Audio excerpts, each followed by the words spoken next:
All right, welcome on site down at the KOA in Tucson RV Solar. Today we begin the journey of the Pinnacle.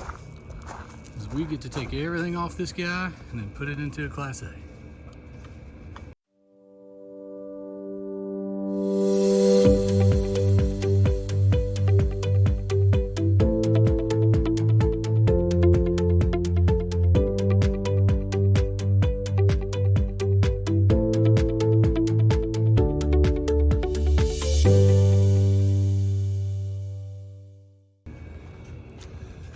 Alright, so you don't see much up front.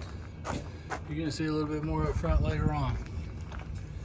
You can see a sweet installation inside here and by Power Up RV Solar. You guys did great work. Dual inverter install. You got dual 150/70 MPPTs, power in, the shunt, 2 distributors. And then as we go around on this side,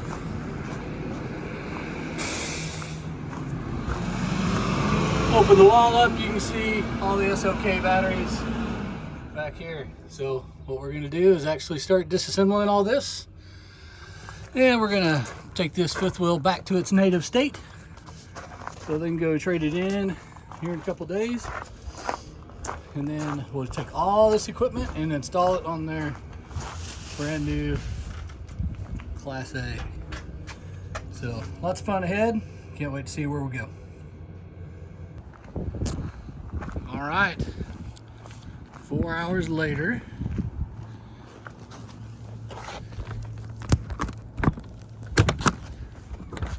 it's gone. What we did do, return the converter to its normal operating position. We put the shore power, reconnected shore power properly.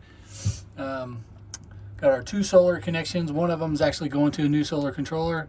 The other one is disconnected right now, and those panels are just loose up top. But removed all the board that's inside the trailer, ready for Monday. So you will see more next week when we take everything and put it on the Class A. So say goodbye to the Pinnacle and say hello to the motorhome. All right, welcome back to Tucson RV Solar. We left you the other day pulling everything off of a fifth wheel, but now it's going into this Fleetwood Class A diesel pusher. So we're on site at the KOA and under the shade, which has definitely already made life easy. It's 90 degrees, but really doesn't feel like it. It's a dry, not real heat yet, but that's gonna come later.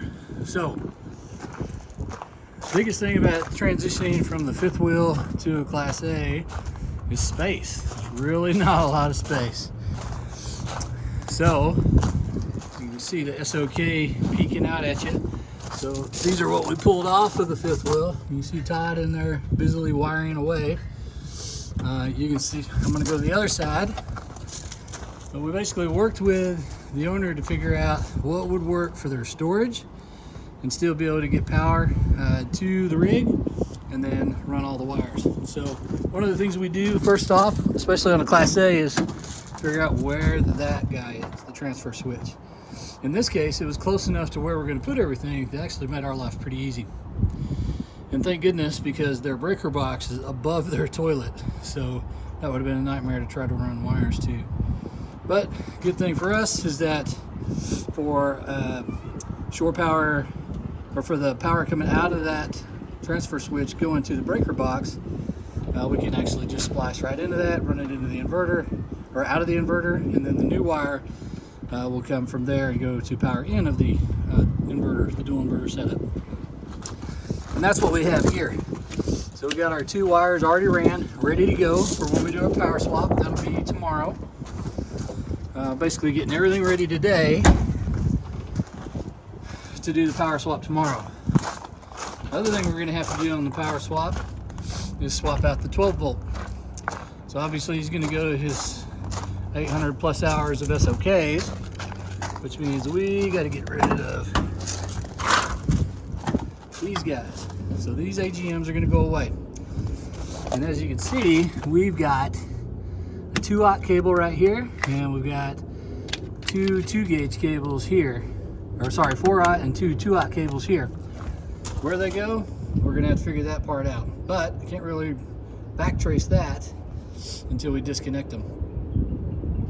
The 4-aught goes to the inverter, the current inverter, which is a Magnum. It's on directly on the other side. So we'll disconnect that and move it, get that 4-aught cable out. And then the 2-aughts for the 12-volt are going to get relocated and move up in here where we've done the rest of the install. So look at that. You can see the glue sticking out at you. So Todd's in here, loving the wiring. And you can see how the Lynx distributor system still fit in there nicely. Basically use the entire width. We've got both solar controllers up there. I'll show you the solar in just a minute. But solar going into the panel. And then we've got our 2 multi-pluses right there. So he's finishing up all the wiring that we can do today. We'll connect everything and we'll do our initial test and then knock it off. So with this, I'm gonna go upstairs and show you what we've got going on up there. All right, we're up on the roof of his Class A. We're looking down on our trailer. And what it just hit me, and I was talking to Todd about, is we can put the rich thin panels, 100-watt thin panels, put 4 more of those right there. Add another 400 watts, easy, without even changing anything. That would be one of those guys. And that's what we did up here. So total is 1600 watts. 1200 watts of the 200-watt panels. They're wired in series, and then put them in parallel to run down. And then our 4 100-watt panels are wired in series, all going down to their controllers. So we used the one factory connection, which is actually underneath that panel. We created an extension, so if they need to work any wiring, you can actually pull it out and disconnect the powers or the panels. And then we did have to do one new one. So that's actually the one place that we could verify no ducting, no wiring, able to get through the roof and hide it, which looked pretty nice. And then that ended up dropping in right behind where we're actually doing the install of all the rest of the equipment. So that worked out pretty nicely there. And as far as the layout on the roof, we tried to minimize shading. One thing with these diesels, especially those with the Girard system, as far as the awnings go, is they tend to complete the Girard all the way around. And then you might have shading problems there. You got shading off of the air conditioners, all of which makes it tough for these Class A's. So try to get them everything in the middle as much as possible, and then make use of parallel when you can. So we got offset good with all of our 100-watt panels. 200-watt panels, that's why we did a series parallel, so we can maximize production where we can. And then obviously we can get around everything, which makes it good, because actually tomorrow on all 3 of these air conditioners, we're going to be putting SoftStarts, so we're going to have to get into them anyway. So you will see more of that tomorrow. And here we are with the completed install.